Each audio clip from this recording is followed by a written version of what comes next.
just because you put crypto on top of an idea doesn't inherently make it good. But in a bull market, that will be the narrative. We have crypto on top of our AI idea or a metaverse idea or a game idea. Therefore, it has a valuation that's insane and markets will pump because the liquidity is scarce and hype gets really big and all this sort of stuff. But metaverse is a very interesting area, and I think it will be very big. And we will see crypto integrations, even in the big ones. You're listening to Kerry Lutz's Financial Survival Network, where you get valuable information you just can't find anywhere else.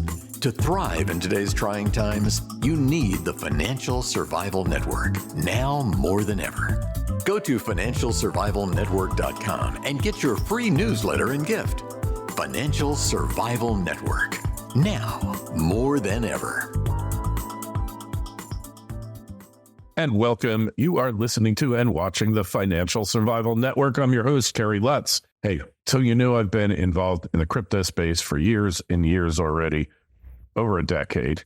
I wish I had kept my 6 Bitcoin that I got when Bitcoin was $600 a coin, but I didn't. So, hey, what can you do? I think I sold it at $700 a coin and felt I'd made a killing, and such is life.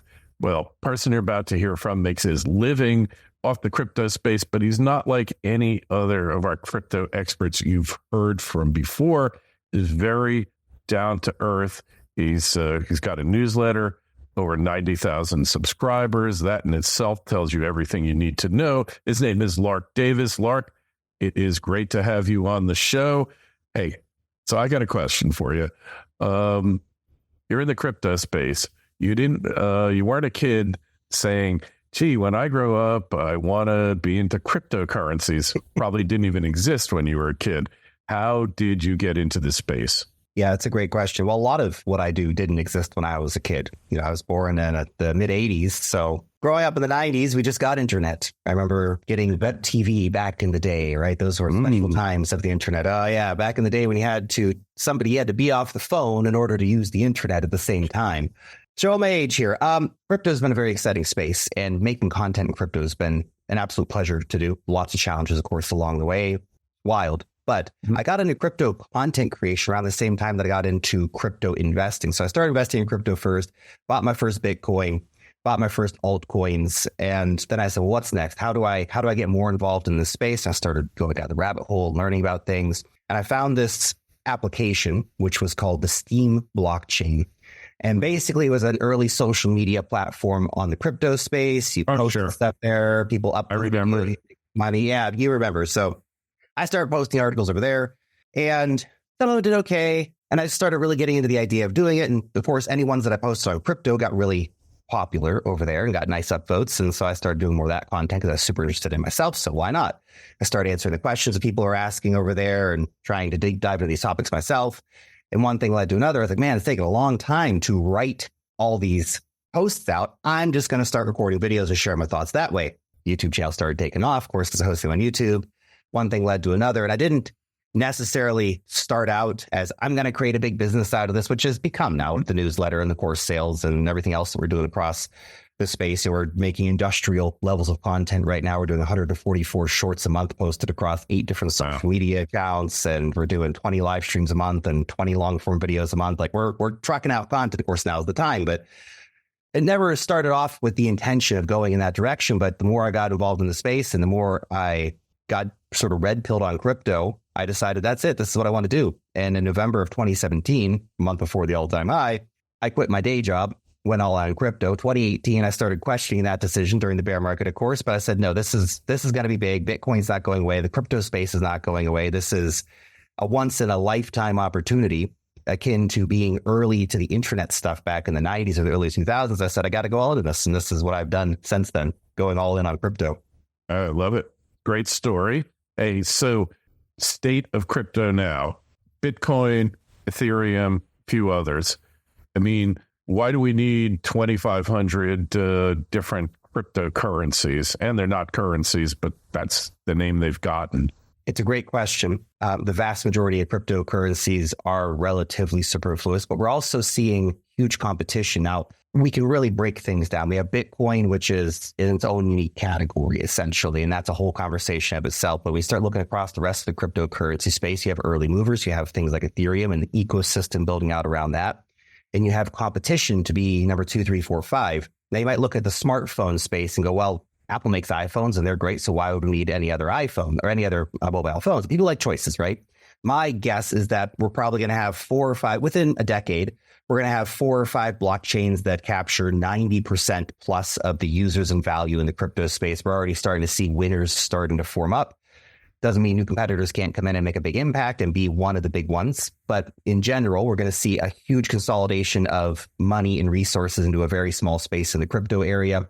A lot of blockchains will fail. We've already seen the vast majority of blockchains that have come out over the years fail. I could bring up all kinds of names from 2017 that people thought were going to be the new big thing. And nobody talks about them anymore because they've failed. They failed to get users. They failed to get adoption. They failed to get applications built on them. You'll see the same thing happen as people iterate new ideas. New infrastructure is being built all the time. New technology is advancing all the time in the crypto space. So there is legitimate use cases for some of these new things that are coming out, some of these new like data availability networks and stuff like that. There's a use case for that. There is an important level of infrastructure adding to crypto for that. But then you start digging even deeper into the crypto space and you see, do we really need 50 perpetual swap exchanges on chain? No, we don't. And we don't need to have 5 on every blockchain and every layer 2 that exists out there. But again, we're in a very competitive phase right now. And whoever wins from the early phase will be the winner. Exactly. Wild West stuff. And there'll be big winners out of this and huge losers. All right. So let's go back here. Like NFTs were all the rage. Is there any freaking purpose in this world for an NFT of somebody's song or artwork or whatever that doesn't even give you any rights to use it? Well, NFTs are a very interesting thing, and they got way overblown at the hype. Obviously, people were buying monkey pictures for $1 million. Things got a little bit out of control here, guys. But the NFT technology is actually a revolutionary technology because what we're talking about is verifiable scarcity and digital ownership on the internet. I always like to use the example of like baseball cards or something. If you could have a baseball card on chain that okay, there's only 5 of this particular baseball player, and that's one of the ones that I have. And you can verify that. And as we're seeing nowadays with the actual baseball cards, lots of fakes and stuff are coming out. They're really hard to identify. And so it's becoming a problem in the baseball card and magic card and all these things sort of world. Now, profile pictures and stuff like that, it's a much trickier area because it really depends on, what culturally takes off within certain niches of the market and things like CryptoPunks, for example, because there's such a legacy set in the NFT space, people are willing to pay hundreds of thousands of dollars for those. And people in crypto have such stupid amounts of money that they will pay for that.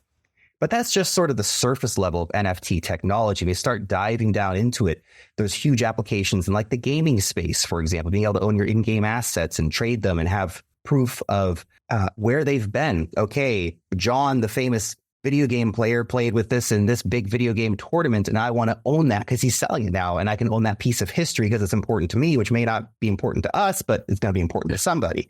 And then we go to real world applications. Well, real estate deeds online. Something like 1 in 3 people in the world can't prove they own their property. Well, it's always been a big place. Blockchain. So that's voting too. That's authentication of data and authentication of assets. Hey, so what about the metaverse? Does that metaverse work with any of this stuff, or is the metaverse just a figment of Zuck's imagination? Well, the metaverse is real and scary, and Apple Vision Pro makes me worried for my children growing up in this world.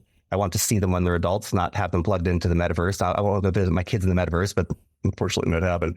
We just hopefully we reduce screen time enough that they don't become massively addicted to technology like everybody else. But hey, it's a tough battle to fight. Look, NFTs and crypto and metaverse, it actually all comes together. And again, as we so much see in the crypto space, a huge amount of what we're seeing is overhyped bullshit. People over promising, under delivering, failing to get users. Just because you put crypto on top of an idea doesn't inherently make it good. But in a bull market, that will be the narrative. We have crypto on top of our AI idea or a metaverse idea or a game idea. Therefore, it has a valuation that's insane and markets will pump because the liquidity is scarce and hype gets really big and all this sort of stuff. But metaverse is a very interesting area, and I think it will be very big. And we will see crypto integrations, even in the big ones, like Metaverse is on Facebook. We'll have some kind of crypto integrations. We saw a lot of these big social media platforms already experimenting with NFT integrations, and there'll be token integrations and all this kind of stuff. But be careful, because again, we don't need 100 metaverses. Yeah. You know, one thing that I was like disappointed in when Facebook was going to come out with its own coin and it would pay its vendors in that coin and collect fees in that coin, all that. That I thought was really going to sweep the world. And then I think it was Janet Yellen, who was then, I think, at the Fed, head of the Fed, shot that down, and all of a sudden that idea was gone. You think these things are going to come back? You think you'll have a Tesla coin and a Google coin or whatever? Probably. In fact, that was such a bad decision by Janet Yellen, because one of the interesting things is that stablecoins, and what Facebook was proposing was a stablecoin. So essentially what Facebook was proposing was to make the biggest social network platform in the world become the biggest bank in the world for the US dollar.